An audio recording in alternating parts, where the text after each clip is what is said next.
Clay Aiken, how the heck are you? Hey, Greg, how are you? I'm well. Living the dream, living the dream. It's a pleasure to be talking to you, and I got to let you know right off the bat, I'm kind of pinch hitting for our morning show today talking to you.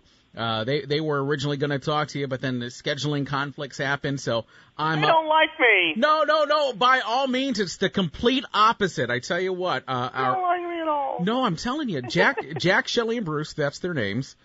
Jack Reichard, he's really our foundation here at Sunny 101.5 here in South Bend.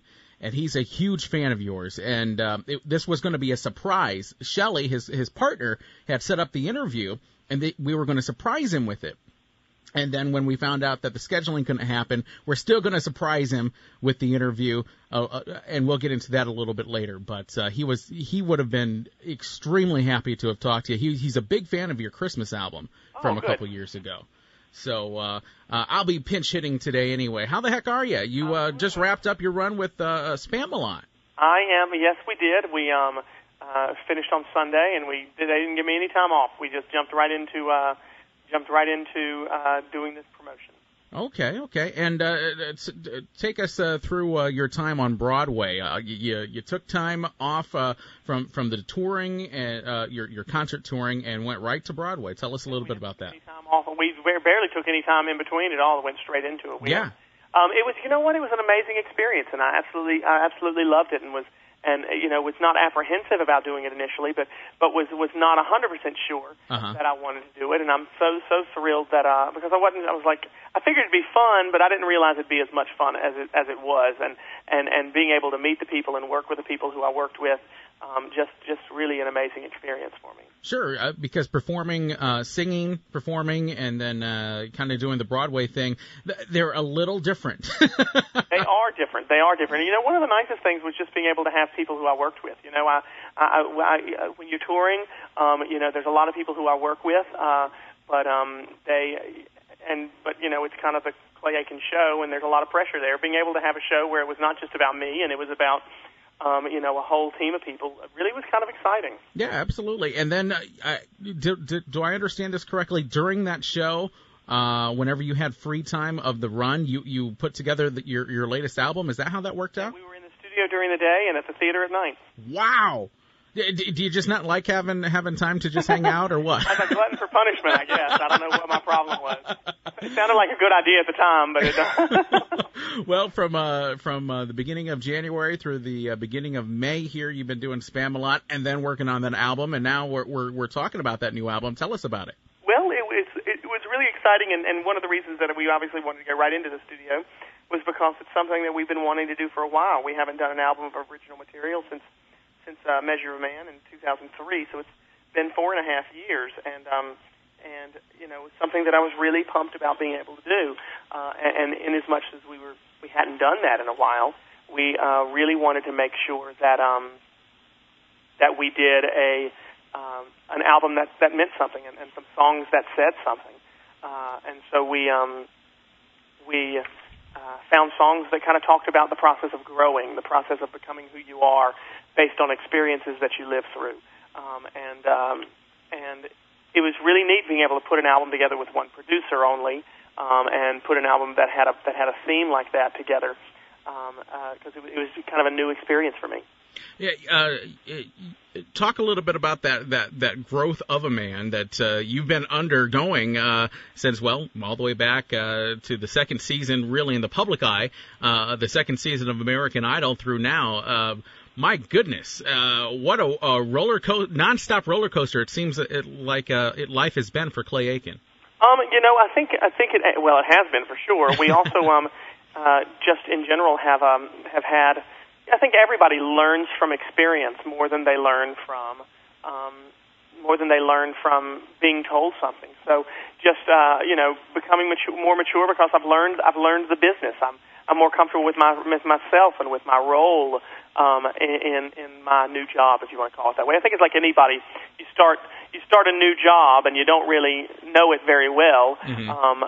The first day you're excited and all, and you do whatever you're told to do, but it's still new. And as you become more comfortable in your position, become more comfortable in your job, you get it makes it easier, makes it more fun. I think life's like that in general. You learn from experience. You grow, you mature, you get more wise, and I think life becomes a little easier, you know. At what point do you think that Clay Aiken felt comfortable with things? You know, from the time American Idol happened, you were being told how to do things, what to do things. You were literally being judged from that point on. But then, at what point after American Idol, or maybe even during American Idol, did you feel comfortable in your own skin? You know, I don't know if I could pinpoint a time. I think over the last several years, kind of just in general, becoming more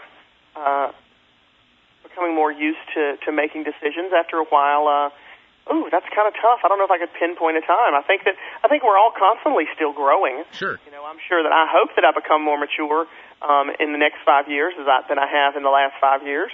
Because if I don't, then I'm going to be an immature little fool for the rest of my life. But I think we all are constantly growing, and so I don't know that there'd be a point that anything switched over or turned, you know. Are you comfortable enough to still be asked and to be really hammered about what do you think about American Idol this year? What do you think about you're going to be forever labeled an alum of the American Idol experience? Always. Does that get on your nerves? It doesn't get on. Well, I don't know. That's kind of a loaded question. I don't know if it does get on my nerves or not. Maybe it does sometimes.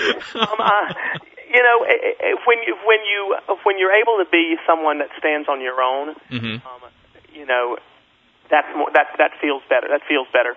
I know I'm going to get it forever. You know, I'll always be happy. I'll always be proud of the fact that I came from that show. I don't negate it in any way.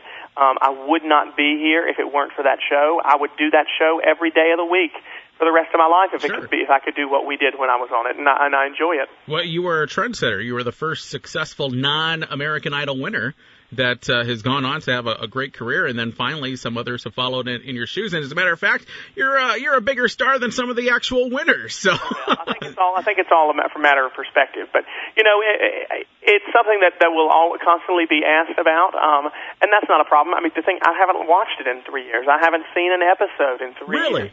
Wouldn't know a contestant from that show. I actually went and saw The Color Purple with Fantasia a few years ago, a few months ago, and one of the contestants from I guess last season had joined the cast as well, and it was the first time I'd ever seen her in my life, and had I not read in the playbill that she was on Idol, I would have felt like an idiot. I would not have known, because I just, you know, it's kind of like I compare it oftentimes to football, to high school. You know, sure. I wouldn't be here if it weren't for high school. You wouldn't be where you are if it hadn't been for your education, your experience in school. But I doubt you go back to your high school football games. You know, right? Absolutely. I bet you couldn't name the people on your high school football team. No, I couldn't. I really couldn't. Most of the time, I couldn't stand those guys, but that's beside the point. Would you go back for any big, hey, we want you to be a celebrity coach or a celebrity judge, or work with Simon, Randy, and Paula again? I think the chances of them asking me to come back on that show are about as good as me sprouting wings and.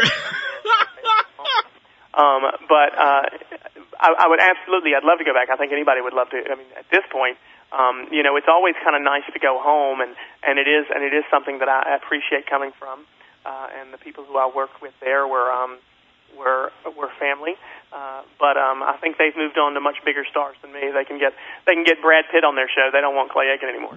I don't know about that, but real quick, a lot of our listeners out there, big fans of yours, big fans of the Live with Regis and Kelly Lee, or whatever the heck her name is.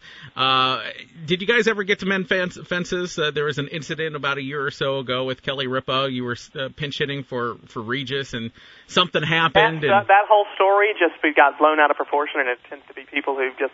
That's one of the things you have to learn in this industry, that the media likes to sensationalize things, and you radio folk are the same way. Oh, absolutely. Like to sensationalize things to get ratings, get listeners, get whatever. So I don't even talk about it because I think it plays into the whole situation. Oh, okay. That's fine. Well, I appreciate your time here today. Real quick before we let you go, could you give our as our big surprise for Jack Shelley and Bruce, Jack Reichert, our morning guy here forever, who loves that Christmas album of yours especially. Could you just give him a little shout out for us? Gladly. Now, who is it, to the whole show, or is it just to him? To Jack Reichert. Hey, Jack Reichert, this is Clay Aiken. I missed you, and I hope to get to see you sometime. Thanks so much for your support through the years. Give On My Way Here a listen, and let the people in South Bend hear it too. And I appreciate your support forever. I missed you, and we'll talk soon. Thank you very much, Clay. I greatly appreciate it. Best of luck in your new album coming out. And when exactly is that album available? It actually came out on Tuesday. Oh, it's out right now. Fantastic. And ClayAiken.com for more information on Clay. And get out to the stores now and buy the new album. So thanks very much, Clay. Thank you. All right. Bye-bye.